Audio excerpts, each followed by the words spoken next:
என்னத்திற்காக வந்திருக்கிறாய் என்றார். அப்பொழுது அவர்கள் கிட்ட வந்து இயேசுவின் மேல் கை போட்டு அவரை பிடித்தார்கள். பெரியவர்களே, அவர் நிலையாக நின்று அடுத்து அவர் சந்திக்கிற சூழ்நிலைகளை ஹேண்டில் பண்ணதை பார்த்தீங்கன்னா, he was very cool, calm and collected. எங்கேயுமே நிலை இழந்து கச்சா முச்சான் பேசி கத்தி கூப்பாடு போட்டு அழுது நோக. அவன் ஒருத்தன் துரோகம் பண்றான், வந்து என்ன செய்யறான்? துரோகம் பண்றான். அவ்வளவு திரளான ஜனங்கள் மத்தியிலே அவர் தெரிந்து கொண்டு உருவாக்கின ஒரு யூதாஸ், 12 பேர்ல ஒருவன். பணத்தையும் அவன் கையில தான் கொடுத்து வச்சிருந்தார். எதை கொடுத்து வச்சிருந்தாரு? பணம். இவன் ட்ரெஷர். 12 சீஷர்கள். துரோகி வந்து முத்தம் செஞ்சு காட்டி கொடுக்கலாம். அது என்ன சொல்லிட்டு வரான் பாருங்க, ரவி ரவி வாழ்க, ரவி உன்னை நான் சாகடிக்க போறேன்றதை மாத்தி சொல்றாங்க. நான் காட்டி கொடுக்க போறேன், சாகடிக்க போறேன் ரவி அப்படின்னு சொல்லி முத்தம் கொடுக்கிறான். அவன் மனுஷன் போய் சொல்றான். உண்மையை அடுத்து ஒரு வார்த்தை சொல்றாரு, சிநேகிதனே. அவர் மாத்தி பேசுறவர்களோ உள்குத்து வச்சு பேசுற டபுள் மீனிங் பேசுறவர் அல்ல. அவருடைய சொற்கள் புடமிடப்பட்டது. அவன் சொல்லுங்களேன், அவர் சிநேகிதன் என்று சொன்னால் உண்மையிலேயே சிநேகிதன் என்று தான் அவர் he means what he speaks. அவன் சொல்லுங்களேன், அவர் நிலையாக நின்று சிநேகிதனே என்று யூதாசை பார்த்து அந்த சூழ்நிலையில சொல்ல முடியும் என்றால் அது பரலோகத்திலிருந்து அவருக்கு கொடுக்கப்பட்ட ஒத்தாசை, ஆதரவு. அவர் தகப்பன் அவரை தள்ளாடாமல் நிலையாக இருக்கிறார்.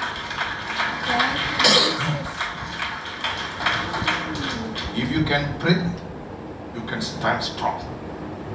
If you can grasp, you will not be shaken. ஆமென் சொல்லுங்களே.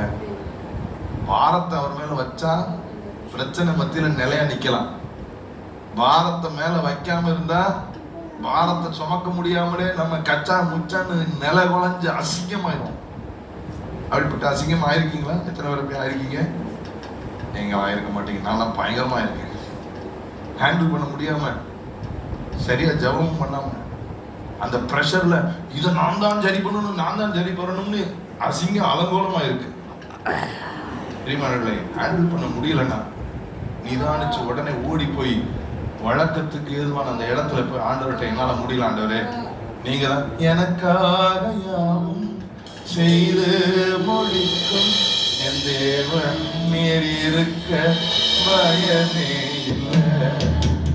எல்லாவற்றையும் எல்லாவற்றாலும் நிரப்பும் நீர் இருக்க உங்க கைகள் கூறுகளில் உம்மா கூடாதது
strengthened. His anxieties, his burdens were already transferred. அவருடைய பாரங்களும் அவருடைய கவலைகளும் ஏற்கனவே கை மாற்றப்பட்டது. அவர் உன்னதத்தின் பலத்தால் இடைக்கட்டப்பட்டு அவர் நிதானத்தை இழக்காமல் அழகாக நின்றார். ஆமென் சொல்லுங்களேன். அவருடைய அழகை அவர்கள் குலைக்க வேண்டியது இருந்தது. அவர் அழகாக நின்றார். அடுத்து பேதுரு உடனே என்ன செய்யறார் பாருங்க, 51. அப்பொழுது இயேசுவோடு இருந்தவர்களில் ஒருவன் கை நீட்டி தன் பட்டயத்தை உருவி பிரதான ஆசாரியனுடைய வேலைக்காரனுடைய காதரை வெட்டினான். அப்பொழுது இயேசு அவனை நோக்கி, உன் பட்டயத்தை திரும்ப அதில் உரையிலே போடு. பட்டயத்தை எடுக்கிற யாவரும் பட்டயத்தால் மடிந்து போவார்கள். நான் இப்பொழுது என் பிதாவை வேண்டிக் கொண்டான். அவர் 12 லேகியோனுக்கு அதிகமான தூதரை என்னிடத்தில் அனுப்ப மாட்டார் என்று நினைக்கிறாயா?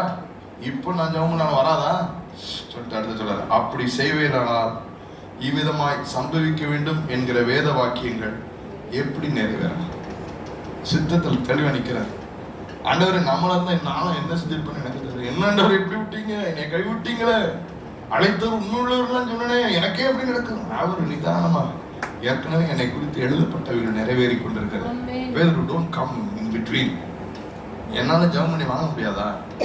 என்னால் முடியும். ஆனால் என்னை குறித்து எழுதப்பட்ட வேத வாக்கியங்கள் நிறைவேற வேண்டும். நிதானத்தை பாருங்கள். எங்கிருந்து வந்தது இந்த நிதானம்? எங்கிருந்து வந்தது இந்த தெளிவு? எங்கிருந்து வந்தது இந்த ஒரு ஸ்ட்ரென்த்?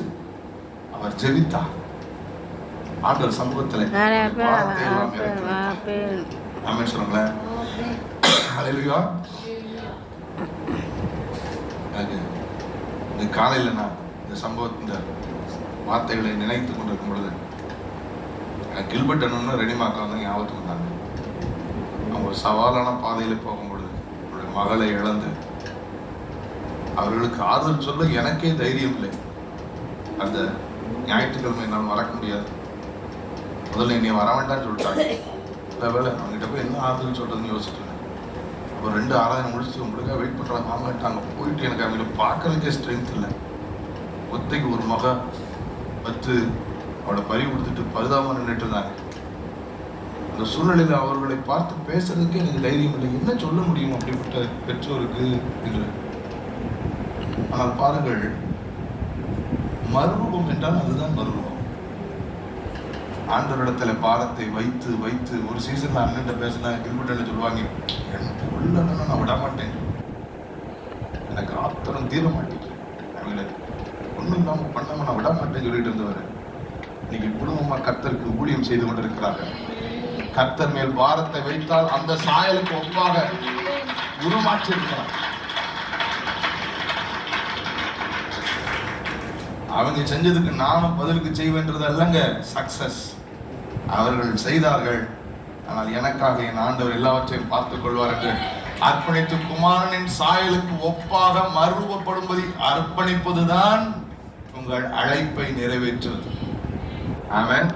சும்மா இந்த உலகத்தின் மனிதர்கள் அல்ல, உங்களுக்கு இருந்து தேவனுக்கு சமமாய் இருப்பதை கொள்ளையாடின பொருளா எண்ணாமல் தம்மை தாமே தாழ்த்தி அடிமையின் ரூபம் எடுத்து மனுஷ சாயலாகி மனுஷனுடைய ரூபமாய் காணப்பட்டும் மரண பரியந்தம், அதாவது சிலுவையின் மரண பரியந்தம் கீழ்ப்படிந்தவராய் தம்மை தாழ்த்தினார்.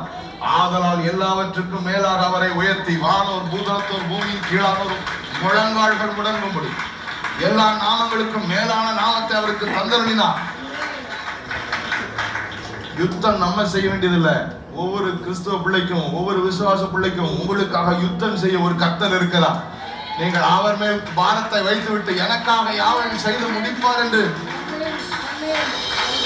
That's your dependence.